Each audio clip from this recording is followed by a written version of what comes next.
전무후무한 자가 된다는 것은 신바람나고 놀라운 일이죠. 그래서 많은 사람이 기네스북에 오르려고 목숨 걸고 새로운 기록 경쟁에 나서기도 합니다. 이전에도 없고 이후에도 없는 기록. 성경에도 전무후무한 자에 대한 기록이 있습니다. 오늘 본문에 보면 요시야 왕은 전무후무한 기록을 가진 왕이었습니다. 오늘 우리가 함께 읽었던 열왕기하 23장 25절에 보면 요시야와 같이 마음을 다하며 뜻을 다하며 힘을 다하여 모세의 모든 율법을 따라 여호와께 돌이킨 왕은 요시야 전에도 없었고 후에도 그와 같은 자가 없었더라. 쉽게 말해서 요시야는 하나님 말씀을 준행하는 데에 전무후무한 왕이었다라고 열왕기하의 저자는 칭찬을 하고 있습니다.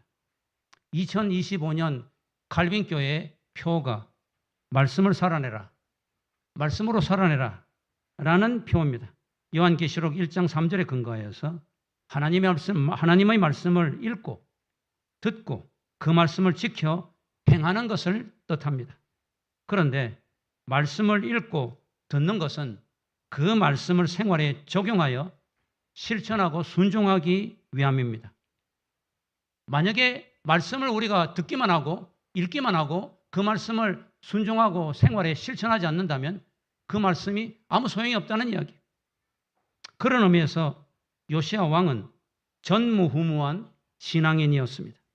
요시야 왕은 말씀을 생활에 적용하여 실천하고 순종하는 데에 이전에도 없었고 이후에도 없는 그런 기록을 세운 전무후무한 신앙인이라고 오늘 성경 본문은 우리에게 가르쳐주고 있습니다. 우리가 새해가 되었는데 하나님께서는 저와 여러분이 말씀을 실행하고 생활에 적용하고 순종하여서 말씀 준행에 전무후무한 성도가 되기를 원하십니다.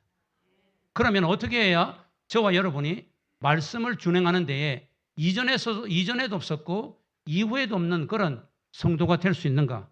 오늘 본문에 근거해서 요시야 왕의 그런 모범을 통해서 그 해답을 한번 찾아보고자 합니다. 크게 한 3가지 정도를 생각해 볼 수가 있습니다. 첫 번째, 옷을 찢어야 됩니다. 웬 이 신년 정초부터 옷을 찢으라고 하는 이 옷이 얼마짜리인데 몇 천만 원, 300만 원, 500만 원짜리인데 목사님이 정신이 나갔구만.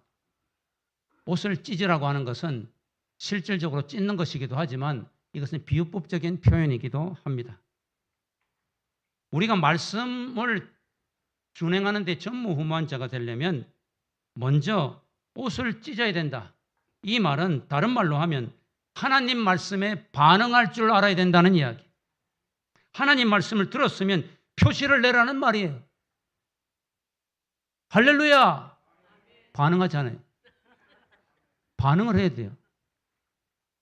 반응은 바로 다른 말로 믿음이에요.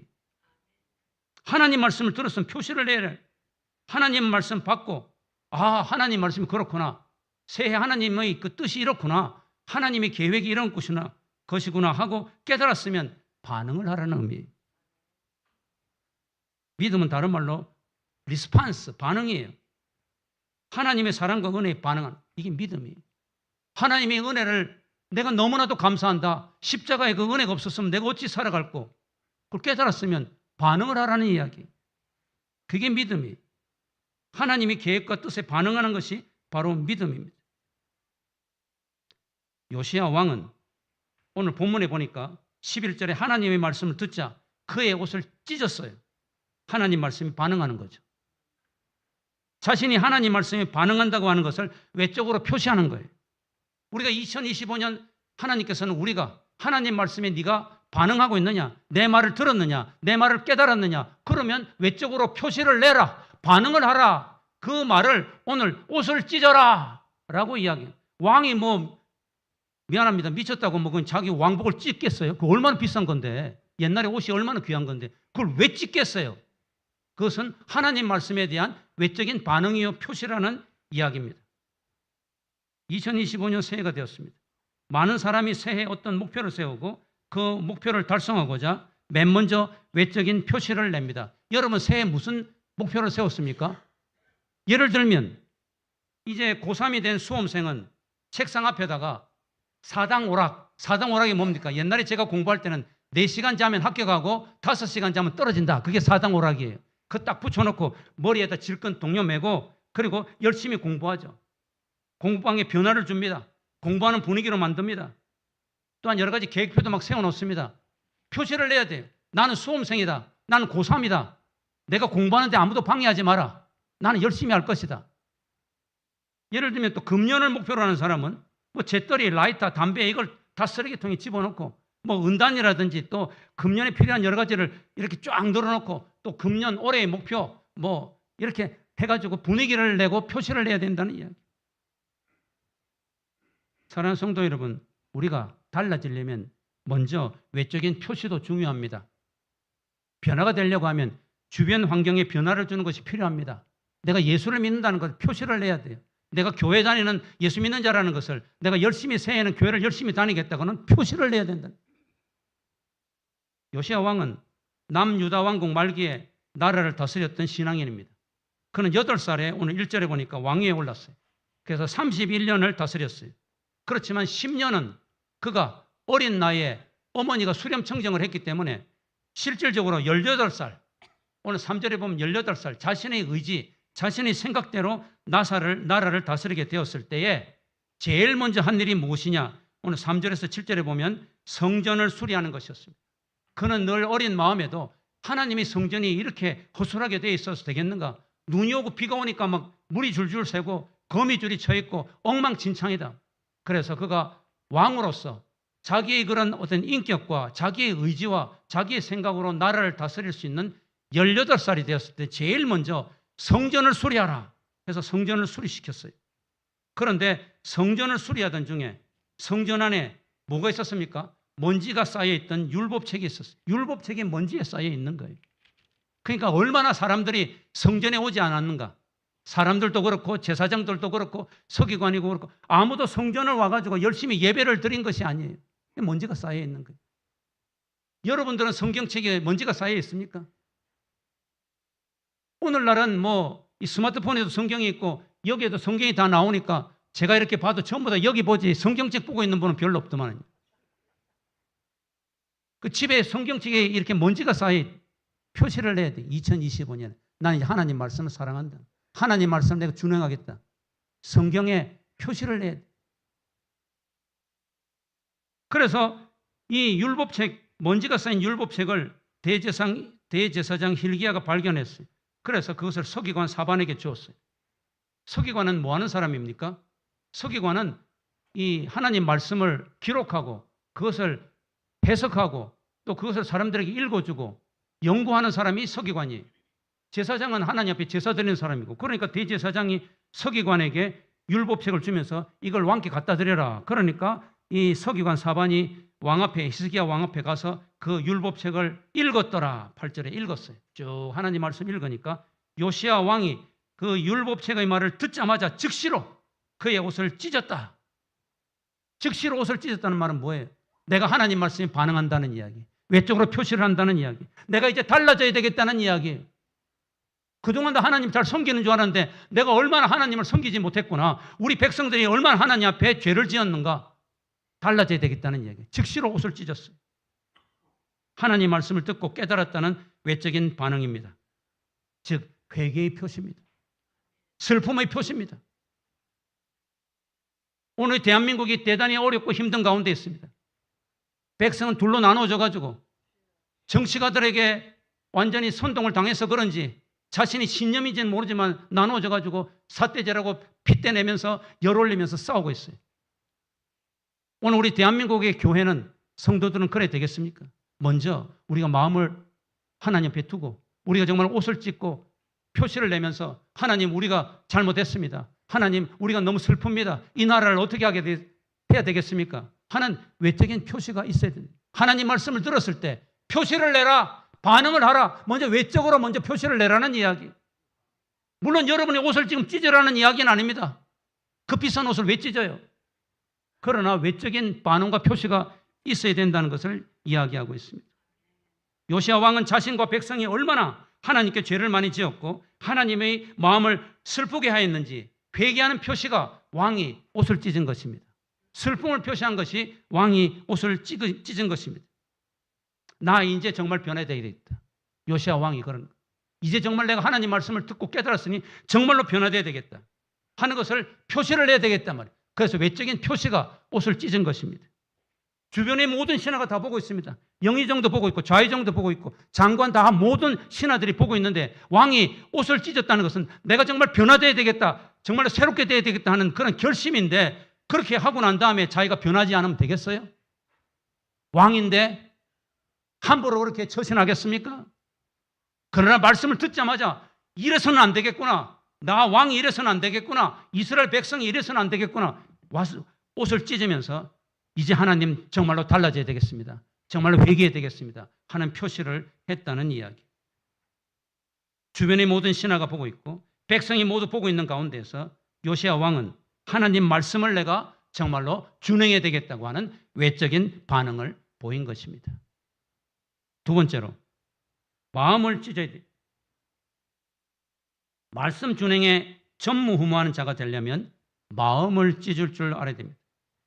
옷을 찢는 것만으로는 부족합니다. 외적인 표시와 반응만으로는 온전히 그 사람이 변화되었다고 볼 수가 없습니다. 온전히 달라졌다고 볼 수가 없습니다. 하나님의 말씀을 듣고 또한 외적인 표시와 반응을 보이고 하나님 앞에 눈물을 쏟고 옷을 찢고 뭐 여러 가지 그 변화를 보인다고 할지라도 그 사람이 정말 완전히 변화되고 새 사람이 되었다고 볼 수가 없는 것입니다. 다시 말해서 내적인 반응이 있어야 된다. 마음을 찢는다는 것은 내적으로 반응한다는 말을 이야기하고 있어요.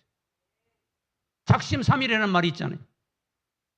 아무리 책상 앞에다가 수험생이 계획표를 붙여놓고 머리를 싸매고 방의 분위기를 변화시키고 표시를 내었다고 할지라도 그 수험생의 마음이 변하지 않으면 그 계획과 목표는 이루어질 수가 없습니다. 아무리 금연을 하겠다고 여러 가지 표시를 해놓았어도 그의 마음이 변화가 되지 않으면, 그의 마음을 찢지 않으면 금연은 할 수가 없는 것입니다. 서기관 사반으로부터 하나님의 말씀을 들었던 요시야 왕은 자기의 옷을 찢었을 뿐만 아니라 마음을 찢었습니다. 오늘 19절에 보면 그는 여호와 하나님 앞에서 겸비하여져서 통곡하였다. 통곡하였어요. 엉엉 울었습니다. 그의 마음을 찢었다는 이야기입니다. 하나님 정말 잘못했습니다. 하나님 정말 저를 용서해 주십시오. 하나님 아버지 이 백성들을 용서해 주십시오. 통곡했어요. 하나님의 말씀을 듣고 딱딱하고 완악하였던 마음이 부드러워졌다는 이야기. 19절에 보면 마음이 부드러워졌다. 사랑하는 성도 여러분, 문제는 마음이. 하나님께서도 마음을 중시 여깁니다. 사무엘상 16장 7절에 보면 사람은 외모를 보거니와 나 여호와는 중심을 보느니라. 에스겔 선지자는 바벨론 포로로 잡혀가 있던 유대 백성들에게 내가 새 영을 너희 속에 두고 새 마음을 너희에게 주되 너희 육신에서 굳은 마음을 제거하고 부드러운 마음을 줄 것이라. 에스겔서 36장 26절에 강조하고 있어요. 이스라엘 백성들이 포로로 잡혀가 있는데 그들의 마음이 성령을 통하여서 딱딱하고 완화가 있던 그들의 마음이 부드러워지지 않으면 그들은 바벨론에서 포로로 돌아올 수도 없고 그들은 정말 하나님 축복을 받을 수도 없다는 이야기예요. 사랑하는 성도 여러분, 2025년 새해에 하나님은 저와 여러분의 찢어진 마음을 사랑하십니다.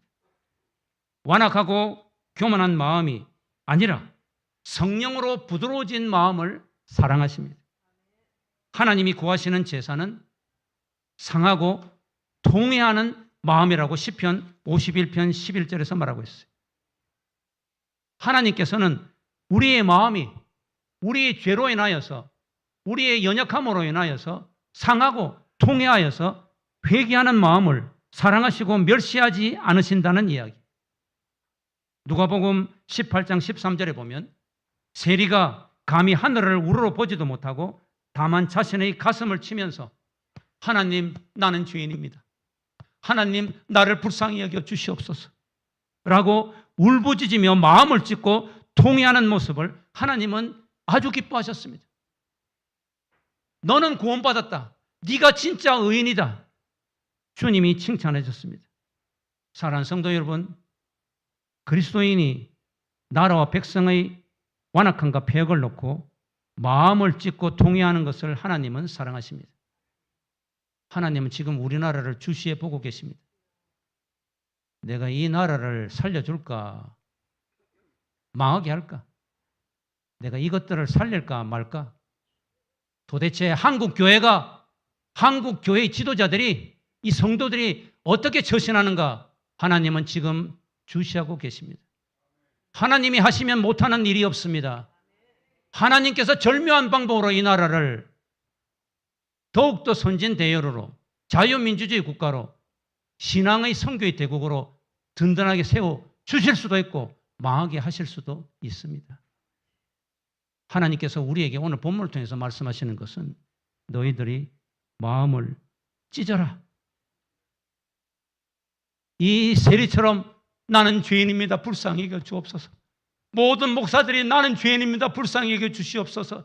우리 성도들이 하나님이 이 나라를 불쌍히 여기시고 우리가 지은 죄가 많습니다. 우리의 완악한 마음을 불쌍히 여겨 주옵소서. 하나님 앞에 마음이 겸비하여지지 못했습니다. 부드러워지지 못했습니다. 마음을 찢지 못했습니다. 하나님께서는 이것을 우리에게 원하고 계시는 것입니다. 성도들이 가정과 교회와 나라의 위기와 슬픔을 두고 마음을 찢으며 하나님께 통곡하는 것을 하나님은 사랑하십니다. 요시야 왕은 자신의 죄와 백성의 죄를 하나님 앞에 내어놓고 마음을 찢으며 통곡하였습니다. 오늘 13절에 보면 우리 조상들이 이 성경책의 말씀을 듣지 않고 이 책에 우리를 위하여 기록된 모든 것을 행하지 아니하므로 하나님께서 우리에게 내린 진노가 큽니다. 통곡했습니다. 백성들에게도 회개를 요구했습니다. 하나님께서는 이 요시야 왕의 눈물과 회개를 보시고 유다 왕국에 내릴 심판을 그의 생전에 보류하였습니다. 나라를 살려준 거죠. 이 나라를 살려주실 하나님의 놀라우신 역사심에 우리의 책임이 막중합니다. 목사의 책임이 막중하고 모든 교회 지도자들의 책임이 막중하고 우리 성도들의 책임이 막중합니다.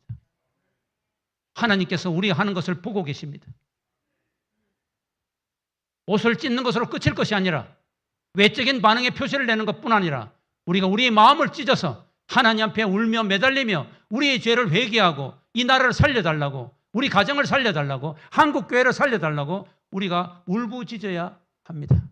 하나님은 그것을 원하시고 사랑하고 계십니다. 세 번째로 목숨을 걸어야 됩니다. 말씀 준행의 전무후무한 자가 되려면 하나님 말씀에 목숨을 걸어야 합니다. 하나님 말씀을 듣고 마음을 찢는 것만으로는 부족합니다. 우리 대한민국 모든 백성들이 가장 사랑하고 존경하는 이순신 장군.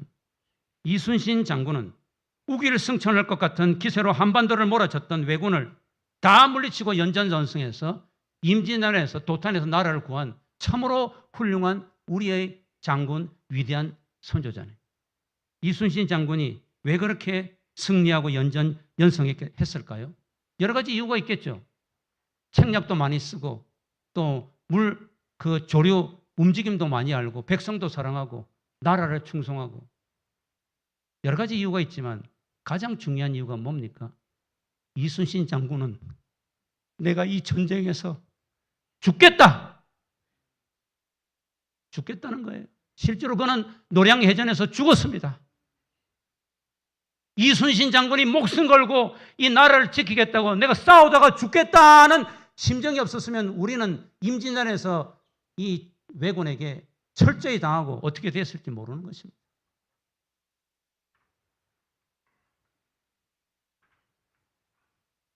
이순신 장군은 전쟁에서 죽으려 하면서 이런 오록을 남겼습니다. 무릇 살고자 하는 자는 죽을 것이요 죽고자 하는 자는 살 것이다. 한산도의 감옥에 나와 있죠. 요시야는 말씀 준행에 목숨을 걸었습니다. 마음을 찢는 것으로 끝이지 않았습니다. 그는 31살이라는 젊은 나이에 죽었지만 그가 왕으로 재직할 때에 신앙을 개혁하고 종교를 개혁하는데 우상을 타파하는데 목숨을 걸었어요. 그래서 철저하게 개혁을 시행했습니다. 자기 아버지 아몬과 그의 할아버지 므낫세는 아주 독한 우상 숭배자였습니다. 므낫세의 그 우상 숭배는 말할 것이 없습니다. 온 나라 전체에 우상의 때가 절절히 묻어 있었습니다. 가정마다, 산당마다, 또 성전마다 온 곳에 우상이 가득했습니다. 그런데 요시야는 목숨 걸고 이 바알상, 아세라상, 1월 성신상 모두 불태고 다 찍어 없앴습니다. 거기에는 목숨을 걸었습니다. 많은 위협이 있었고 어려움이 있었습니다. 많은 한거가 있었습니다. 그러나 그는 목숨 걸고 우상을 타파했고 중단되었던 유월절을 철저하게 지켰습니다. 사사시대부터 왕정시대까지 요시야처럼 완벽하게 유월절을 지킨 적은 없습니다. 유월절이 뭡니까? 유월절은 이스라엘 백성들이 400년 동안 애굽 땅에서 종살이할 때 하나님께서 모세를 통하여서 10가지 재앙으로 그들을 인도하여 낼 때, 특별히 마지막 재앙, 애굽의 모든 장자를 다 죽이지만 이스라엘 백성들은 이제 이 문설주에 어린 양의 피를 달아놓으면, 묻혀놓으면 죽음의 사자가 지나가는, 그것을 기념하는 거예요. 이스라엘 백성들을 400년의 그런 종살이에서 해방시켜 준 것이 유월절이에요. 그런데 이스라엘 백성들은 잘 살고 편하니까 교만해져서 싹 다 잊어버리고 유월절을 지켜본 적이 없어요. 그런데 요시야 왕이 이 유월절을 철저하게 목숨 걸고 지켰다는 이야기. 더 나아가서 그는 나라의 무당들을 모조리 찾아내어서 다 없애버렸습니다. 우리나라에도 무당이 100만 이상이 된다고 하는데 참으로 얼마나 많은 사술과 얼마나 많은 거짓 그런 책략과 사상이 난무하는지 모릅니다. 그 무당을 지금 없앨 수 있습니까? 천만에. 요시야는 목숨 걸고 무당들을 찾아내서 모조리 다 없애버렸습니다. 목숨 걸었죠. 성도 여러분, 우리가 잘 알다시피 개혁은 어렵습니다. 개혁한다는 것은 어렵습니다. 의료개혁이 됐습니까? 의료개혁 하시려고 하다가 의료 대란 날았죠. 김대중 정부부터 지금까지 역대 대통령이 하려고 했는데 못하고 있어요. 왜 그렇습니까? 정치 세력과 재력과 기득권이 목숨 걸고 저항하기 때문에 안 되는 거예요. 교육개혁은 되고 있습니까? 지금 사교육비가 너무 많고 학원비가 너무 많다고 해서 학원을 다 때려잡자 됩니까? 학원이 재벌과 같이 되고 국회의원들 권력 모든 또 이 재력과 합쳐가지고 지금 얼마나 힘이 센데 지금 교육개혁이 되고 있습니까? 안 되는 거예요. 왜 안 됩니까? 목숨 거는 지도자들이 없기 때문이에요. 내가 이 교육개혁에 목숨을 걸겠다. 날 죽여라. 의료개혁에 내가 목숨 걸겠다. 날 죽여라. 그런 지도자 있습니까? 없어요. 그렇기 때문에 안 되는 거예요. 개혁은 어려운 거예요. 기득권의 저항이 매우 강하기 때문이, 죽고 살기로 덤비기 때문이, 뿌리 깊은 기득권 세력들과 정치 권력 세력들이 요시야를 없애려고 했습니다. 그러나 요시야 왕은 좋다, 날 죽여라. 그는 시종일관 변함없이 목숨 걸고 그가 죽을 때까지 신앙개혁을 단행했습니다. 예수님께서도 목숨 걸고 신앙생활할 것을 강조하십니다. 누구든지 제 목숨을 구원하고자 하면 잃을 것이요 누구든지 나를 위하여 자기 목숨을 잃으면 찾으리라. 마태복음 16장 26절. 이순신 장군의 오록은 사실 성경에 있는 말씀이죠. 요한복음 12장 24절에 보면 한 알의 밀이 땅에 떨어져 죽지 않으면 한 알 그대로 있고 죽으면 많은 열매를 맺으리라. 진실로 요시야 왕은 39세라는 짧은 삶을 살았지만 그는 성경 말씀을 한평생 시종일관 철저하게 준행한 왕이었습니다. 그는 목숨 걸고 종교개혁을 한 개혁의 기수였습니다. 요시야 왕의 개혁운동이 성경할 수 있었던 것은 목숨을 걸었기 때문에, 하나님 말씀을 지키고 순종하는 데에 목숨을 걸었기 때문입니다. 사랑하는 성도 여러분, 2025년에 하나님께서 우리에게 말씀하십니다. 얘들아, 죽고자 하면 겁낼 것이 없다. 죽고자 하면 거칠 것이 없다. 너 나를 위하여 죽을 수 있느냐? 십자가의 도를 위해서 너 죽을 수 있느냐? 오늘 우리에게 묻고 있습니다. 아니, 저에게 묻고 있어요. 이렇게 요시야 왕이 목숨 걸고 개혁운동을 하자 유다 백성들은 하나님께 복종하고 하나님을 떠나지 아니했습니다. 완전히 변화된 거예요. 백성들이 다 요시야 왕을 따르는 거예요. 요시야 왕에 대해서 열왕기 저자가 내린 극찬은 요시야와 같이 마음을 다하며 뜻을 다하며 힘을 다하여 모세의 율법을 따라 여호와께 돌이킨 왕은 요시야 전에도 없었고 후에도 그와 같은 자가 없었더라. 오늘 우리가 읽은 23장 25절의 말씀입니다. 히브리 백성들은 3번 반복하는 것을 좋아합니다. 우리 한국 사람들처럼. 여기 보면 다한다. 뭘 다합니까? 마음을 다한다. 뜻을 다한다. 힘을 다한다. 3번 반복함으로 요시야가 얼마나 하나님 말씀을 지키는데 목숨을 걸었는가, 전무후무하게 지켰는가 하는 것을 강조하기 위함입니다. 실로 요시야 왕은 말씀을 준행하는 데에 마음을 다하고 뜻을 다하고 힘을 다해서 철저하게 시종일관 끝까지 목숨 걸고 준행하고 지키려고 하였습니다. 말씀을 맺습니다. 유명한 찰스 스탠리 목사의 아들로 미국의 젊은이들에게 큰 영향을 미치는 앤디 스탠리 목사가 있습니다. 그는 한때 목회를 하다가 극심한 어려움에 직면하여서 낙심과 좌절 속에서 방황하고 있었습니다. 그런데 그때 나이 드신 어떤 성도님이 그에게 목사님 저희 집에 신방을 좀 해주세요 요청했습니다. 그래서 이제 그 성도 집에 신방을 했는데 가보고 난 다음에 이 앤디 목사는 그 집에 가서 이 성도님이 나를 위로하려고 신방을 요청하였구나 하는 것을 알게 되었어요. 내용인즉 그 성도는 루벤스가 그린 사자고래의 다니엘이라는 그림을 앤디에게 보여주었습니다. 목사님, 이 그림에 무엇을 볼 수 있습니까? 앤디 목사는 사자 몇 마리가 보이네요. 굴 안으로 들어오는 빗줄기가 보이네요. 그리고 다니엘이 보입니다. 목사님, 그거 말고 더 자세히 보세요. 더 중요한 것이 보입니다. 그러나 앤디 목사는 아무리 봐도 그거 말고는 없어요. 사자 몇 마리가 있고 다니엘의 굴 안에 있고 빗줄기가 있는 것밖에 보이지 않았습니다. 그랬을 때 나이 든 성도가 말했습니다. 목사님, 다니엘의 눈빛을 보십시오. 다니엘의 눈빛을 보세요. 그의 눈은 사자를 두려워하지 않습니다. 그는 목숨을 걸었습니다. 하나님 말씀을 지키는 데에 최선을 다하고 있습니다. 그의 눈은 사자가 아닌 하나님을 향한 것을 보십시오. 다니엘의 그 시선은 사자를 보는 것이 아니라 현실적으로 자기를 죽이려고 하는 사자를 보는 것이 아니라 눈에 보이지 않는 믿음으로 보는 영안으로 보는 하나님을 말씀을 보았다는 이야기예요.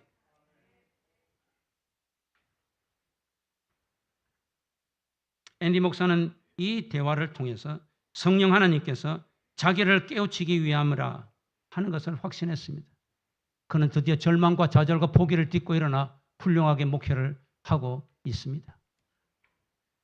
성도 여러분, 요시야 왕은 하나님만 바라보고 목숨을 걸고 계획을 단행하였습니다. 하나님만 바라보고 말씀 준행에 마음을 다하고 뜻을 다하고 힘을 다하였습니다. 요즘 여러분 날마다 텔레비전만 보고 뉴스만 봅니까? 물론 그것도 봐야 되죠. 그건 보시지 말고 사자만 보지 말고 살아 역사하시는 하나님을 보세요. 말씀, 언약의 말씀을 우리를 지켜주실 하나님을 바라보세요. 요시야 왕도 신앙개혁을 하다가 때때로 자신이 한없이 무력해 보이고 못나 보일 때가 많았을 것입니다. 그러나 그때마다 요시야는 실패와 두려움이라는 사자에게 눈길을 주지 않았어요. 절망과 포기라는 그런 사자에게 관심을 보이지 않았습니다. 오직 사자굴에서 그는 하나님만 바라보았습니다. 살아계시고 온 우주 만물을 통치하시는 능력의 하나님만 바라보았습니다. 요시야는 언약의 말씀, 구원의 말씀인 하나님의 말씀만을 바라보고 옷을 찢고 마음을 찢으며 더 나아가 목숨을 걸고 개혁을 단행하였습니다. 그리하여 드디어 마침내 승리하고 성공하였습니다. 사랑하는 성도 여러분, 2025년 새해 첫날 저와 여러분에게 하나님 말씀하십니다. 주님만 바라보라. 눈앞의 현실을 너무 바라보지 말라. 눈앞에 있는 사자만 바라보지 말라. 살아서 역사하시는 하나님, 우리를 도와주시고 이 나라를 지키실 하나님을 바라보라. 하나님이 주신 우리에게만 주신 축복의 말씀, 언약의 말씀, 말씀으로 살아내라고 하시는데 말씀으로 살아냅시다.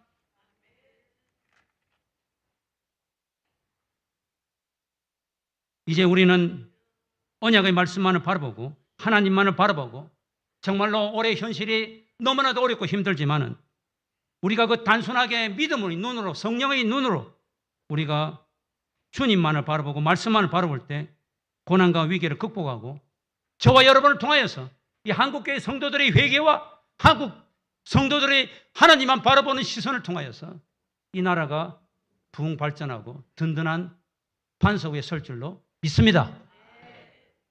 사랑하는 성도 여러분, 새해에 확실한 신앙관을 가집시다. 전무후무하게 말씀을 살아내겠다고 결단을 합시다. 천지는 없어지겠으나 내 말은 1.1획도 땅에 떨어지지 않고 없어지지 아니하리라고 주님께서 마가복음 13장 31절에 약속하고 계십니다.